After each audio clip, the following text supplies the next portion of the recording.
તો નમસ્કાર ખેડૂત મિત્રો, આપણે ચણામાં પાણી ચાલે છે. આવા કંઈક આપણા ચીણા છે.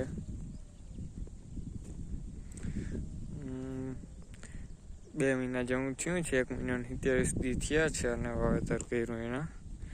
ને ચોથું પાણી ચાલુ છે.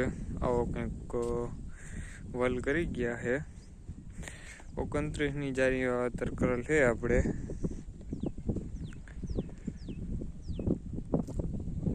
ફીટ 29ની જારી વાવેતર કરેલ છે અને સિંગલ આયરે વાવેતર છે ચણાનું.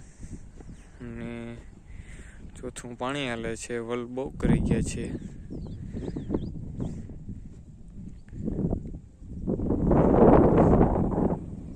એક જ વાર હજી આમાં ઈરની દવાનો છંટકાવ કરેલ છે અને એકવાર ફૂગનાશકનો છંટકાવ કરેલ છે. બાકી કોઈ પ્રકારની દવાનો છંટકાવ કરેલ નથી. તો મિત્રો, ક્યારાની લંબાઈ કંઈક અવળી છે.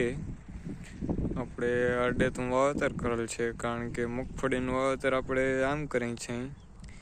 ચણાના વાઢિયામાં વચમાં ધોરિયો નાખવો પડે, એના માટે આડું આવી દઈએ, જેથી કરીને એક જ ધોરિયાથી બધું પી જાય. તો મિત્રો, ક્યાંક ભૂંડળા અહીંયા જો આવી રીતે પાયું ફોરી નાખી છે, માંડવી સારું થઈ. ને હવે આમાં પારીનું ફોરે છે ક્યાંક ભૂંડળા. ત્રાસ બહુ છે ભૂંડળાનો.